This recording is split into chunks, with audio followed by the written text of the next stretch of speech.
8 दिसंबर को खत्म हफ्ते में इक्विटी बाजारों में शानदार तेजी रही। शेयर बाजार में पिछले 16 महीनों में सबसे बड़ी वीकली बढ़त दर्ज की गई और पहली बार निफ्टी 21,000 के मनोवैज्ञानिक लेवल तक पहुंच गया। राज्य चुनावों के अनुकूल परिणाम सरकार की ओर से इंफ्रास्ट्रक्चर में ज्यादा निवेश का संकेत दे रहे हैं। इसके अलावा वित्त वर्ष 2024 की दूसरी तिमाही के लिए उम्मीद से बेहतर जीडीपी ग्रोथ, पॉलिसी रेट्स को जस का तस रखा जाना, आरबीआई की तरफ से पूरे साल की जीडीपी ग्रोथ के अनुमान में बढ़ोतरी और पूरे साल के महंगाई अनुमान को पहले के लेवल पर बरकरार रखा जाना, महंगाई की चिंताओं के बावजूद ब्याज दरों में बढ़ोतरी का साइकिल खत्म होने की मजबूत उम्मीदों और तेल की स्थिर कीमतों ने बाजार की धारणा को बल दिया। पिछले 6 हफ्तों में लगातार तेजी देखने के बाद आने वाले हफ्ते में बाजार में कुछ कंसोलिडेशन का अनुमान है। कौन से फैक्टर्स 11 दिसंबर से शुरू हो रहे हफ्ते में शेयर बाजारों की चाल तय करने में अहम भूमिका निभाएंगे, आइए एक नजर डालते हैं। US FOMC meet. नए शुरू हो रहे हफ्ते में जिस चीज पर सबसे ज्यादा नजर रहेगी वो है 2 दिवसीय एफओएमसी यानी फेडरल ओपन मार्केट कमेटी की बैठक और उसके नतीजे, और 13 दिसंबर को federal reserve chairman Jerome Powell की टिप्पणी। अमेरिका में नौकरियों के उम्मीद से बेहतर आंकड़े और नवंबर में बेरोजगारी दर में गिरावट के बाद ये दोनों इवेंट अहम हो गए हैं। ज्यादातर एक्सपर्ट्स को उम्मीद है कि फेड फंड रेट में कोई बदलाव नहीं होगा, 5.25 से 5.5% ही रहेगा।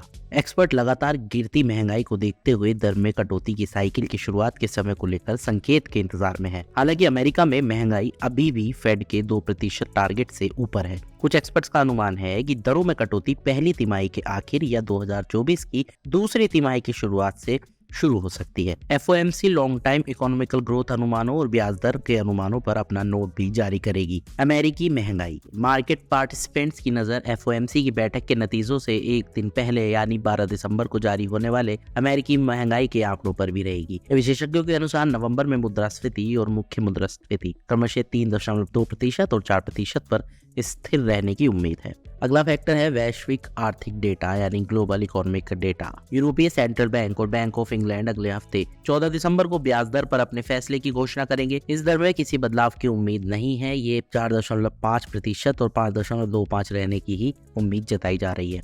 इसके अलावा दिसंबर के लिए मैन्युफैक्चरिंग और सर्विसेज पीएमआई का डेटा भी अमेरिका, यूरोप, जापान और यूके समेत प्रमुख अर्थव्यवस्थाओं की तरफ से जारी किया जाएगा। इन आंकड़ों पर भी मार्केट पार्टिसिपेंट्स की नजर रहेगी। अगला फैक्टर महंगाई के आंकड़े। भारत की बात करें तो नवंबर में खुदरा महंगाई के आंकड़े 12 दिसंबर को जारी होंगे। विशेषज्ञों के अनुसार हाई फूड इन्फ्लेशन के कारण रिटेल महंगाई के नवंबर में लगभग 5.5 से 6% तक बढ़ने की उम्मीद है। हालांकि मुख्य मुद्रास्फीति नवंबर में लगभग 4.3% पर स्थिर रह सकती है।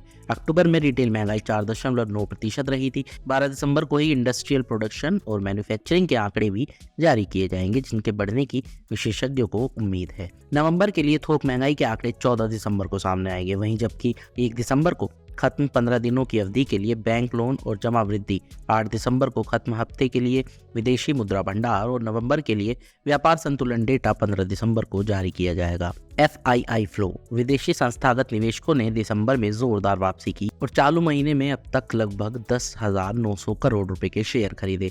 इसके अलावा पिछले महीने में 7,000 करोड़ रुपए से ज्यादा की खरीदारी की। FII का इनफ्लो उन फैक्टर से भी है कि जिन्होंने पिछले हफ्ते बाजार को नई ऊंचाइयों पर पहुंचने में मदद की। विशेषज्ञों को उम्मीद है कि 3 प्रमुख राज्यों में चुनावों में बीजेपी की जीत, मजबूत आर्थिक विकास, तेल की गिरती कीमतों और US 10 ईयर ट्रेजरी यील्ड में गिरावट के बाद आर्थिक नीतियों में निरंतरता की बढ़ती संभावना को देखते हुए FII की ओर से निवेश जारी रहेगा। दूसरी ओर घरेलू संस्थागत निवेशकों ने भी कैश सेगमेंट में 5700 करोड़ रुपए से ज्यादा के शेयर खरीदकर बाजार को अच्छा सपोर्ट दिया। अगला फैक्टर है तेल की कीमतें। बाजार को तेल की गिरती कीमतों से बड़ा सपोर्ट मिला, क्योंकि तेल की कीमतें न केवल राजकोषीय चिंताओं को कम करती हैं, बल्कि कम इनपुट लागत देखने वाली कंपनियों की कमाई को भी बढ़ाती है। तेल की कीमतों के लिए इंटरनेशनल बेंचमार्क ब्रेंट क्रूड वायदा पिछले हफ्ते 200 वीक EMA यानी एक्सपोनेंशियल मूविंग एवरेज को तोड़ने के बाद और ज्यादा गिरावट की ओर बढ़ गया। हफ्ते के दौरान कीमतें 3.85% कम होकर $75.84 प्रति बैरल पर आ गई। हालांकि निचले स्तर पर कुछ खरीदारी देखी गई। 25 सितंबर को ये $96.55 प्रति बैरल पर था। इसलिए बाजार में सहभागियों की नजर तेल की कीमतों पर भी रहने वाली है। अब बात करते हैं आने वाले IPO की। पिछले हफ्ते की शांति के बाद इस हफ्ते प्राइमरी मार्केट में हलचल फिर तेज होने वाली है। अगले हफ्ते मेन बोर्ड सेगमेंट में स्टेशनरी और art products maker DOMS industries और housing finance company India shelter finance corporation 13 से 15 दिसंबर के दौरान अपने 1200 से 1200 करोड़ रुपए के IPO ओपन करेंगे। एसएमई सेगमेंट में प्रेस्टोनिक इंजीनियरिंग आईपीओ 11 से 13 दिसंबर के दौरान और एसजे लॉजिस्टिक आईपीओ 12 से 14 दिसंबर के दौरान खुला रहेगा। वहीं श्री ओएसएफएम ई मोबिलिटी और सियाराम रिसाइकलिंग इंडस्ट्रीज के इश्यू 14 से 18 दिसंबर के दौरान बोली लगाने के लिए ओपन रहेंगे। पहले से चल रहे आईपीओ एक्सेंट माइक्रोसेल का इश्यू 12 दिसंबर को क्लोज हो जाएगा। नए हफ्ते में शीतल यूनिवर्सल शेयर बाजारों में एंट्री करेगी। इसके अलावा ग्राफिसेट्स लिमिटेड और एसेंट माइक्रोसेल लिमिटेड की भी शुरुआत हो सकती है। अब नजर डालते हैं टेक्निकल व्यू पर। पिछले हफ्ते निफ्टी 50 के 21,000 के मार्क पर पहुंचने से बाजार में रफ्तार बहुत मजबूत दिख रही है। विशेषज्ञों को उम्मीद है कि रुझान सकारात्मक रहेगा, लेकिन हाल के दिनों में एक तरफा रैली को देखते हुए उन्हें निफ्टी के 21,500 से 22,000 के लेवल की ओर बढ़ने से पहले आने वाले हफ्तों में कुछ कंसोलिडेशन आने का अनुमान है। 20,850 पर इमीडिएट सपोर्ट की उम्मीद है और 20,600 से 20,500 क्रूशियल सपोर्ट के रूप में काम कर सकता है। F&O संकेत। ऑप्शंस डेटा ने संकेत दिया है कि निफ्टी का 21,000 मार्क नजर रखने लायक महत्वपूर्ण स्तर है, क्योंकि इसके ऊपर बंद होने से निफ्टी 21,500 की ओर बढ़ सकता है। इमीडिएट सपोर्ट 20,800 पर और क्रूशियल सपोर्ट 20,500 पर हो सकता है। Maximum weekly call open interest को पहले 21,000 स्ट्राइक पर देखा गया, उसके बाद ये 21,500 से 22,000 स्ट्राइक पर दिखा। कॉल राइटिंग पहले 22,000 स्ट्राइक पर, फिर 21,500 और फिर 21,000 स्ट्राइक पर दिखी। मैक्सिमम पुट ओपन इंटरेस्ट पहले 20,900 स्ट्राइक पर, उसके बाद 20,000 और 20,800 स्ट्राइक पर देखा गया। पुट राइटिंग पहले 20,300 स्ट्राइक पर और फिर 20,500 स्ट्राइक पर देखी गई।